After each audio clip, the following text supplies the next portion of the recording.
Marami sa atin ang nag-i-invest sa cryptocurrency, lalo na po kay XRP, na isa sa pinakasikat na digital assets sa mundo. Pero paano nga ba posibleng tumaas ang presyo nito mula $100 hanggang sa 4 na digit? Kamakailan lamang ay ibinahagi po ng isang business leader at saka consultant na si Ginoong Jake Claver ang kanyang pananaw tungkol po sa posibleng pagtaas ng presyo ni XRP. Ayon po sa kanya, may ilang mga mahalagang dahilan kung bakit maaring tumaas ang halaga ni XRP sa hinaharap. Kaya yan po, aalamin po natin ang mga pangunahing bagay na maaari pong magpataas sa presyo ni XRP sa hinaharap. At ayan, bago po tayo magpatuloy ay pakibasa na lamang po ang disclaimer dito sa ibaba ng ating screen. Yan, simulan po natin sa kung ano po ang papel ni XRP sa global financial infrastructure. Ayan, ayon po kay Ginoong Jake Claver, ang isa sa pinakamalaking dahilan kung bakit maaring lumakas ang presyo ni XRP ay ang lumalawak na global financial infrastructure na gumagamit ng digital assets. Isang magandang halimbawa rito ay ang Project Ion ng R3 at saka DTCC na naglalayong gawing mas efficient ang financial markets sa pamamagitan po ng real-time settlement gamit ang digital assets tulad po ni XRP. Sa kasalukuyan, ang sistemang ito ay unti-unti nang naisa sa katuparan at may malaking posibilidad na magamit ng mas maraming institution itong sa XRP sa kanilang mga transaction. Kung mangyayari ito, magiging mahalaga po ang papel ni XRP sa global economy at maaring tumaas po ang demand nito na siyang magtutulak sa pagtaas ng kanyang presyo. Ang isa pang mahalagang punto na binanggit ni Ginoong Claver ay ang posibilidad na XRP na maging alternatibo ng SWIFT, ang pangunahing global system transaction processing. Sa kasalukuyan ay humahawak po ang SWIFT ng mahigit $5 trillion na halaga ng transaction bawat araw. Ayon po kay Ginoong Claver, kung sakaling makuha lamang ni XRP ang 10% ng market share ng SWIFT, posibleng tumaas po ang presyo nito sa pagitan ng $50 hanggang $100. Ayan. Ngayon ay paano po makakaapekto ang institutional adoption at saka ETF sa presyo ni XRP?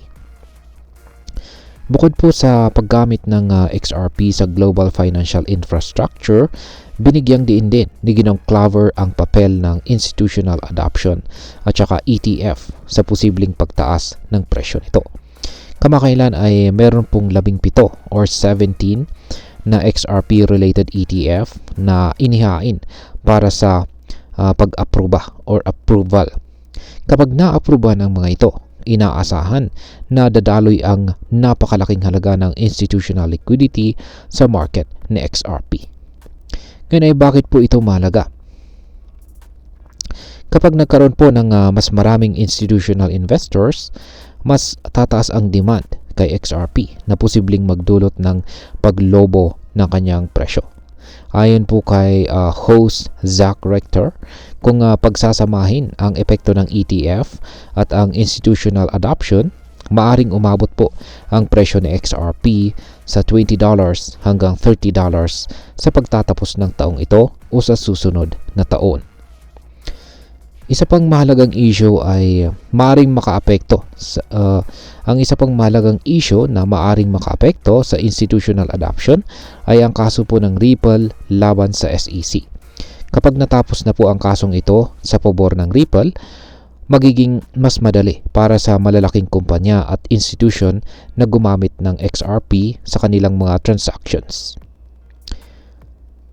Ngayon ay paano naman makakaapekto ito sa paano po makakaapekto ito sa global financial crisis sa presyo ng XRP? Ayan.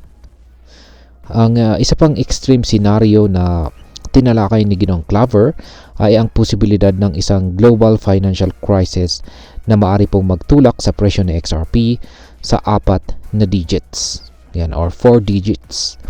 Ayon sa kanya, kung sakaling magkaroon ng market-wide liquidity crunch tulad ng mga palitan ng cryptocurrency na mawala ng sapat na pondo o pagkakaroon ng problema sa Tether or USDT, si XRP ay maaring maging pangunahing asset na gagamitin upang patatagin ang mga market. Sa ganitong sitwasyon, maaring mawalan ng liquidity ang maraming mga exchanges at institutions na magpapataas ng demand kay XRP. Kung sabay po na ila-launch ang XRP ETF, habang nangyayari ito, maaring mag-surge ang presyo nito sa libo-libong dolyar sa loob ng maikling panahon lamang. Ayon po kay Ginoong Claver, dahil sa limitadong supply ng XRP, maaring magkaroon ng matinding kompetisyon sa pagitan po ng mga buyers upang makabili ng XRP na lalong magpapabilis sa pagtaas ng presyo nito. At ayan, bilang panghuli ay ano naman ang aking masasabi tungkol dito. Kung sa XRP ay tunay na aabot sa 4 na digit or 4 digits, ito ay magiging isang malaking oportunidad para sa atin bilang mga investors or nag-i-invest kay XRP. Ang mga nakabili ng XRP sa mababang presyo ay maaring makakita ng napakalaking gain sa kanilang investment. Gayunpaman, dapat din nating tandaan na ang mga prediction na ito ay hindi patiyak at nakabatay lamang sa mga posibilidad. Para po sa atin, bilang mga traders at investors, maganda pong pag-aralan muna ang galaw ng market at ang mga balita tungkol kay XRP bago po tayo mag-invest ng malaki. Importante rin na mag-diversify po tayo ng ating investments at wag po nating ilagay ang lahat ng pondo sa iisang asset lamang upang maiwasan po natin ang malalaking pagkalugi kung sakaling hindi mangyari ang inaasahang pagtaas ng presyo. At sa kabuuan, bagamat maraming positibong senaryo ang maaring magtulak sa presyo ng XRP, mahalaga pa rin na manatiling maingat tayo at mapanuri sa pag-i-invest. Ang global adoption, institutional interest, ETF at financial crisis ay ilan lamang po sa mga pangunahing bagay na maaring magpataas sa presyo nito sa hinaharap. Ngunit tandaan, dito po sa mundo ng cryptocurrency ay walang tiyak.